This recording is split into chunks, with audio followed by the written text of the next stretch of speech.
We provide you the platform to turn your dreams into reality. Give wings to your aspirations with KR Mangalam University. Pahalgam terror attack के बाद भारत के साथ युद्ध की आशंका भर से ही पाकिस्तान का शेयर बाजार अब बिखरने लगा है। वहां के हुक्मरानों की नींदें तक उड़ी हुई हैं। पाकिस्तान को भारत से हमले का डर सता रहा है।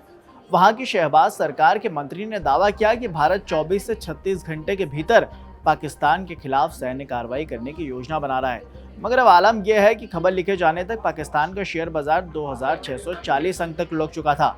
दरअसल 22 अप्रैल को हुए हमले ने भारत और पाकिस्तान के बीच विवाद को और ज्यादा बढ़ा दिया, जिसका असर शेयर बाजार में भी अब दिखना शुरू हो चुका है। हालांकि भारतीय शेयर बाजार की बात करें तो पिछले हफ्ते से लेकर अब तक मिला जुला कारोबार देखने को मिला है। किसी दिन शेयर बाजार में 1000 अंक से ज्यादा की गिरावट हुई तो कभी शेयर बाजार में अच्छी खरीदारी भी देखने को मिली। आनंद राठी की रिपोर्ट की माने तो भारत और पाकिस्तान के बीच पहले हुए 4 विवादों में भारतीय शेयर बाजार पर इतना असर नहीं हुआ है। इन 4 विवादों में करगिल वॉर, संसद पर हमला, उरी हमला और पुलवामा हमला शामिल है। इन सभी विवादों में से सबसे ज्यादा शेयर बाजार का नुकसान संसद पर हमला होते वक्त हुआ है। करगिल युद्ध 3 मई 1999 में हुआ था। इसे भारत और पाकिस्तान के बीच हुए विवाद में सबसे बड़ा माना जाता है। इस दौरान दोनों ही देशों के कई लोगों की जान गई। यह युद्ध 26 जुलाई 1999 को खत्म हुआ। इस बीच शेयर बाजार में महज 0.8% की गिरावट आई थी। साल 2001 में भारत के संसद पर हमला हुआ।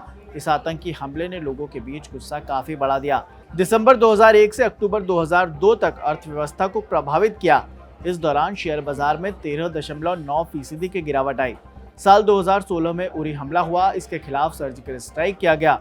इस समय भी शेयर बाजार में 2.1% की गिरावट आई। जबकि 14 फरवरी 2019 को पुलवामा पर आतंकी हमला हुआ, जिसके खिलाफ भी एक एयर स्ट्राइक हुई थी। यह हमला लगभग 1 महीने तक रहा। इस दौरान शेयर बाजार में 1.8% की गिरावट आई। और रिपोर्ट ये बताती है कि भारत और पाकिस्तान के बीच चल रहे विवाद का असर भारतीय शेयर बाजार पर कम होगा। उधर दूसरी तरफ पाकिस्तान घबराया हुआ है। पाकिस्तान की बॉर्डर से सटे इलाकों में दहशत और खामोशी है। मीडिया रिपोर्ट्स में ये तक दावा है कि मस्जिदों में नमाज तक नहीं पढ़ी जा रही। इतना ही नहीं, पाकिस्तानी इलाकों में न तो कोई हलचल दिख रही है और न ही खेतों में कोई गतिविधि हो रही है। फसलें तक नहीं काटी जा रही। दावा है कि पहलगाम में हुए हमले से पहले तक पाकिस्तान के गांवों में चहल पहल थी। किसान खेतों में काम करते थे और जानवरों को भारत के बॉर्डर के पास चराने तक लाते थे, क्योंकि यहाँ चारा आराम से मिल जाता था। मगर अब हालात बिल्कुल उल्टे हैं।